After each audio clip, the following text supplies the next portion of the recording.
2026 সালের শুরুটা আমার এবং এমএসভিজেড বাংলাদেশের জন্য একটু ডিফারেন্ট। এমএসভিজেড লিডার বোর্ড এবং সাভারের স্টান্ট শোতে কি হলো সেগুলো নিয়ে থাকছে আজকের ভিডিওটা। প্রতিবারের মতোই ফুয়েল পাম্প থেকে আমাদের স্টান্ট বাইক গুলো ফুয়েল লোড করে আমরা রওনা হয়ে গেলাম। এন্ড যখনই দেখবেন আমাদের স্টান্ট বাইক গুলো হাইওয়েতে রোল করতেছে তখনই ধরে নিবেন আমরা যাচ্ছি কোনো একটা জেলা গরম করতে। বাট গাইজ, বাংলাদেশে কিন্তু এবার অনেক বেশি ঠান্ডা পড়েছে এন্ড রাতের হাইওয়েতে এত বেশি কুয়াশা, এত বেশি ঠান্ডা, বাইক চালানো সো টাফ। ঠান্ডার কারণে আমরা ফকিরহাটে একটা ব্রেক দিয়েছিলাম, দেন কুয়াশা আর ঠান্ডার সাথে যুদ্ধ করতে করতে পদ্মা সেতু পাড়ি দিয়ে আমরা ঢাকা হয়ে ডিরেক্টলি চলে গেলাম সাভার নবীনগর। ডিনার শেষ করে আমরা চলে গেলাম ইডেন গার্ডেন রিসর্টে and time to sleep. Good morning everyone, আমরা রেডি সাভার কাঁপানোর জন্য।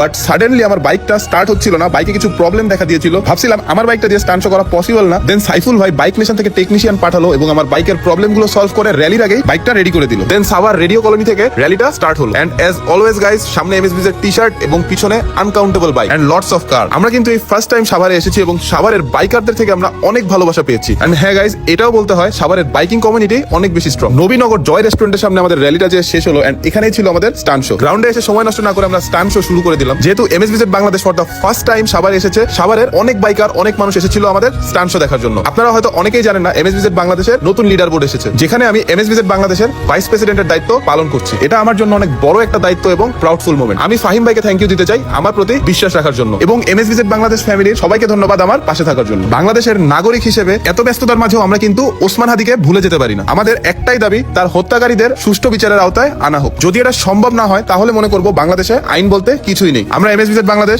চেষ্টা করেছি এই স্টান্ট শোর মাধ্যমে শহীদ ওসমান হাদির এই টপিকটা হাইলাইট করার জন্য। আমরা চাই আপনারাও কথা বলেন, আপনারাও আওয়াজ উঠান। এই দেশটা আমাদের এবং এই দেশটা ঠিক করার দায়িত্ব আমাদেরই। প্রতিবারের মতো বার্ন আউট দিয়ে আমরা আমাদের স্টান্ট শোটা শেষ করলাম। সাভার থেকে আমরা যে ভালোবাসা পেয়েছি এটা কখনো ভাষায় প্রকাশ করা সম্ভব না। আর এটা সম্ভব হয়েছে সাভার বাইকার ব্রাদারহুড জোন গ্রুপের কারণে। বেসিক্যালি তারাই আমাদেরকে ইনভাইট করেছিল সাভারের স্টান্ট শোর জন্য। তারা অনেক সুন্দরভাবে শোটা এবং র্যালিটা অ্যারেঞ্জ করেছিল। শো শেষে আমরা চলে গিয়েছিলাম বাইক নেশনে সাইফুল ভাইয়ের কাছে। আমি সারা বাংলাদেশে অনেক জেলায় ঘুরেছি, অনেক বাইকারের সাথে মিশেছি, কিন্তু সাইফুল ভাইয়ের মতো মানুষ আমি খুব কম পেয়েছি। বাইকার ভাইদের কাছে আমার রিকোয়েস্ট থাকবে, আপনারা যদি সাভারে যান অবশ্যই একবার বাইক নেশনে গিয়ে সাইফুল ভাইয়ের সাথে দেখা করবেন। এন্ড আমাদের আজকের যাত্রাটা এ পর্যন্তই। আমরা ফিরে যাচ্ছি ঘরে। এন্ড আপনারা আমাদের ভিডিওটা শেয়ার দিয়ে জানান দিয়ে দেন আপনারাও দেখেছেন ভিডিওটা শেষ পর্যন্ত। Shahriar Mahmud signing out. দেখা হবে পরের ভিডিওতে। ভালো থাকবেন, সুস্থ থাকবেন। আসসালামু আলাইকুম।